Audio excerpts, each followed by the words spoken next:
Everyone, welcome back to my channel innovative learners. आज की video में हम करने वाले हैं जो हमारे schools of psychology last video में रह गए थे उनको हम कवर करने वाले हैं।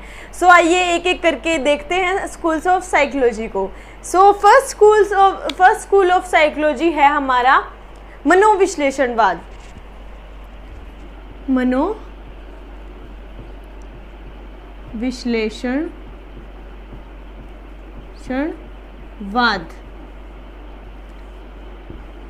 मनोविश्लेषणवाद जो स्कूल ऑफ साइकोलॉजी है, इसके जनक माने जाते हैं सिगमंड फ्रॉयड। कौन माने जाते हैं? Sigmund Freud.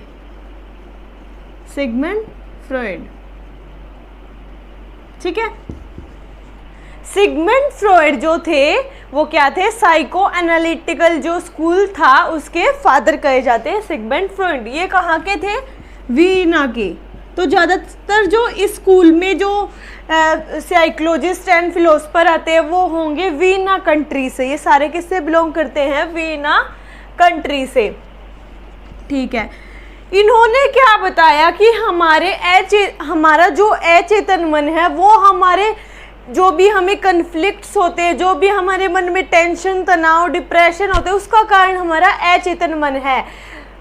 अचेतन मन मैंने आपको कल समझाया था अनकॉन्शियस माइंड। हमारे अनकॉन्शियस माइंड के अंदर बहुत सारी चीज़ें स्टोर होती हैं जो मैंने क्या बोला था, किसी घटना या किसी चीज़ को देखकर हमारी रिवाइव हो सकती है। तो अनकॉन्शियस माइंड के अंदर हमारी जो प्रॉब्लम्स चलती रहती है, कुछ भी हम सोच के बैठे हैं, वो हमारे अनकॉन्शियस माइंड में कोई बात है तो वो हमारे डिप्रेशन का कारण बन सकती है। तो इन्होंने कहा कि अनकॉन्शियस माइंड की हमें स्टडी करनी चाहिए और अनकॉन्शियस माइंड की स्टडी के लिए इन्होंने स्वप्न विश्लेषण विधि दी थी। स्वप्न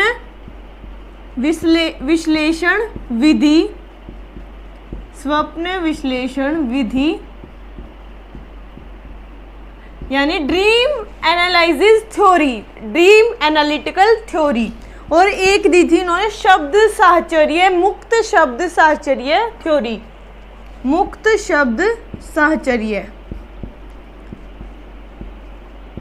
अब ये विधि कैसे काम करती है आपके अनकॉन्शियस माइंड की बातों को बाहर निकालने में? जैसे कि हम किसी पर्टिकुलर है, उसको किसी भी फील्ड में प्रॉब्लम आ रही है, किसी बच्चे को, हम उससे उसके ड्रीम्स के बारे में बात करेंगे, क्योंकि ड्रीम्स वही आते हैं जिस बच्चा वही ड्रीम लेता है, या फिर पर्टिकुलर कोई इंसान है ड्रीम उसको वही आते हैं जिस चीज़ के बारे में या तो वो अनकॉन्शियस माइंड में उसकी वो बात है पर्टिकुलर, या फिर वो दिल में जिस चीज़ के बारे में सोचता है वही क्या होगा, वही चीज़ें क्या आती है? ड्रीम्स के अंदर आती है। तो ड्रीम का एनालाइज करेंगे हम कि बच्चे को कौन कौन से टाइप के ड्रीम आते हैं। इससे हम उसके अनकॉन्शियस माइंड का पता लग सकता है कि कौन कौन सी चीज़ें हैं जो उसके अनकॉन्शियस माइंड में उसको इफेक्ट कर रही है। फिर हम उन चीज़ों का पता करके उनको दूर कर सकते हैं ताकि बच्चा डिप्रेशन और टेंशन से दूर हो सके। तो ये है स्वप्न विश्लेषण विधि। एंड नेक्स्ट है मुक्त शब्द साहचर्य विधि। इसमें क्या होता है? एक गेम खेला जाता है, आपको कोई पर्टिकुलर लेटर दे दिया जाता है और उस लेटर को सुन के आपके मन में बात क्या आ रही है, कौन सा वर्ड आपके माइंड में क्लिक कर रहा है एकदम से, ये भी आपके अनकॉन्शियस माइंड के बारे में बताता है कि आपकी थिंकिंग क्या, आपके थॉट्स कैसे हैं, इससे भी हम पता लगा सकते हैं। तो इन्होंने ये दो विधियां दी थी, स्वप्न विश्लेषण विधि एंड मुक्त साहचर्य विधि। बाद में ये जो इनका स्कूल ऑफ साइकोलॉजी था मनोविश्लेषणवाद, इसको नेग्लेक्ट किया जाने लगा क्योंकि इसका ज़्यादा संबंध इससे मनोविज्ञान से ज़्यादा इसका संबंध मनोचिकित्सा से था। किससे रिलेटेड हो गया था? ज़्यादा मनोचिकित्सा से। ठीक है, इसलिए स्कूल को क्या कर दिया गया था? नेग्लेक्ट कर दिया गया था। ठीक है, तो ये था साइकोलॉजी का स्कूल मनोविश्लेषणवाद।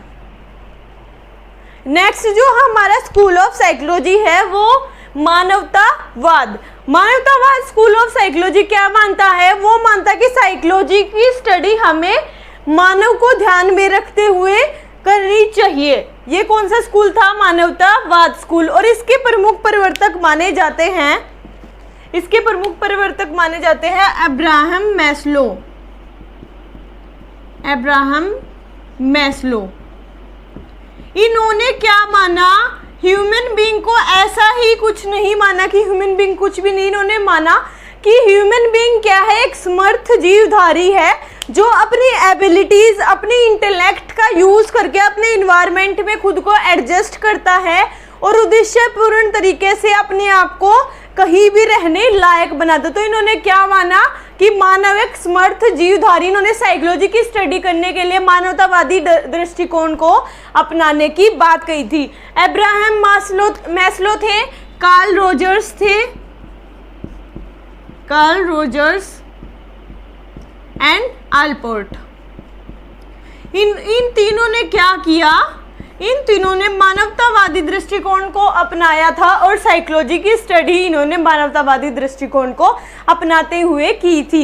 अगर इसमें से क्वेश्चन पूछा जाएगा तो सिर्फ ज़्यादातर यही क्वेश्चन पूछा जाता है कि मानवतावाद के मुख्य समर्थक कौन थे, तो अब्राहम मैस्लो के बारे में ही पूछा जाता। तो आइए करते हैं नेक्स्ट स्कूल ऑफ साइकोलॉजी को।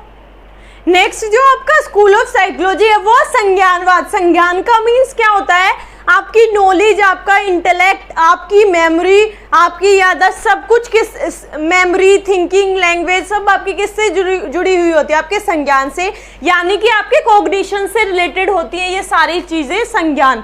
तो संज्ञानवाद में जो शामिल मनोवैज्ञानिक थे, इन्होंने क्या कहा कि हमें क्या करना चाहिए, संज्ञान का या फिर संज्ञान मीन्स हमारे इंटेलेक्ट का यूज करना चाहिए अपने इन्वायरमेंट को समझने के लिए। इन्होंने संज्ञान के महत्व पर जोर डाला कि संज्ञान के माध्यम से ही हम साइकोलॉजी को अच्छे से स्टडी कर सकते हैं।